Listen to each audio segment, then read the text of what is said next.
क्या 11 साल बाद केकेआर से अलग हो जाएंगे आंद्रे रसल? वेल ये बहुत बहुत बड़ा क्वेश्चन है।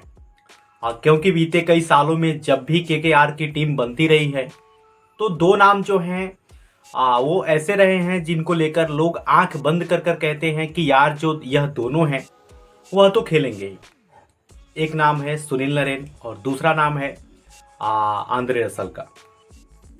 और यहीं से सारा सवाल शुरू होता है। आईपीएल 2025 के मेगा ऑक्शन की तैयारियां जो है उनके बीच जब यह खबर आती है कि जो आंद्रे रसल हैं उनको केकेआर तौबा तौबा कर सकती है, तो फिर हैरानी होती है। केकेआर की मुसीबत यही है कि स्टार प्लेयर उसमें बहुत ज़्यादा हैं। जैसे तैसे उन्हें बड़ी मुश्किल से गंभीरता से हर्षित राणा अनकैप प्लेयर के तौर पर मिले थे।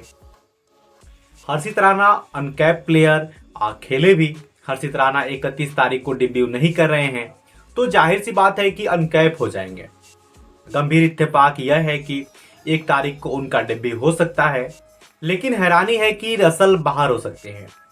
रसल 2014 से केकेआर का हिस्सा रहे। 11 साल बाद उन्हें कहा जा रहा है कि केकेआर रिलीज कर सकती है।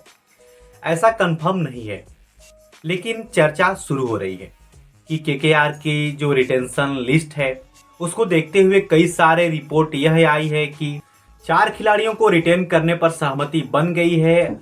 एक खिलाड़ी जो है वो सुनील नरेन हो सकते हैं, अनकैप प्लेयर के तौर पर हर्षित राणा हो सकते हैं। अब इसके बाद केकेआर के पास कई स्टार प्लेयर हैं जिनको केकेआर खिलाना चाहती है या खिलाना चाहती होगी।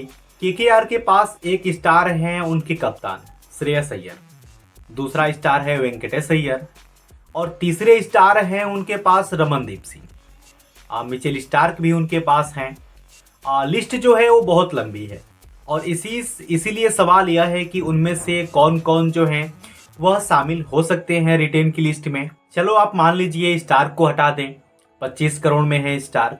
आप हो सकता है सस्ते में उन्हें पा जाएं, लेकिन प्रॉब्लम यह है कि आप इनमें से किसे ले जाओगे। क्या स्टार्क जो हैं वो उनको आप छोड़ोगे? आप 18 करोड़ में अगर पा रहे हैं तो इस बार 18 करोड़ मिलने हैं। आप 25 में नहीं आना होगा उनको। उनका जो हाईएस्ट है रिटेंशन का वो 18 करोड़ हो सकता है। 18 करोड़ में हो सकता है स्टार्क बिकें। रमनदीप सिंह का जो डेब्यू है वो हो सकता है। रमनदीप सिंह क्या आप उनको नहीं खिलाओगे? रमनदीप सिंह का डेब्यू नहीं हुआ। रमनदीप सिंह अभी अंडर एशिया कप इमर्जिंग में आए थे, अब वहाँ वो बहुत तगड़ा करके आए हैं। आप उनको भी लेना चाहते हो। इंडियन टीम में उनका सिलेक्शन हो गया है रमनदीप सिंह का, वो भी तगड़े प्लेयर हैं। ऐसे में रसल को लेकर सवाल हो रहा है कि क्या रसल इस साल खेलेंगे। फिलहाल रसल रिटेन होते हुए नहीं दिख रहे हैं, तो क्या रिलीज हो सकते हैं? रसल को लेकर बात चल रही है कि क्या रसल कम सैलरी में, किस सैलरी में रिटेन किया जाए। और जाहिर तौर पर रसल कम सैलरी के लिए होंगे।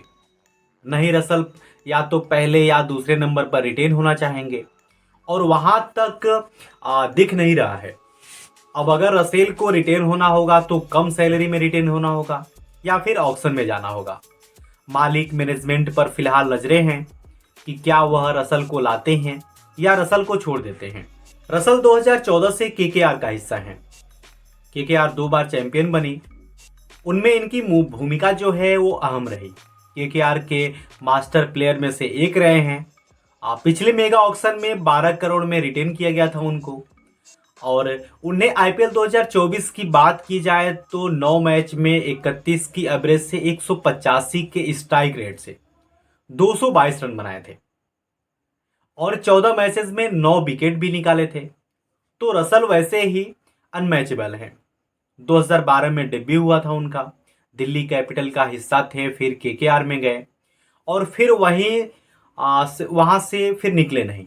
127 मैचेस, 174 का ओवरऑल स्ट्राइक रेट है जो बहुत शानदार है।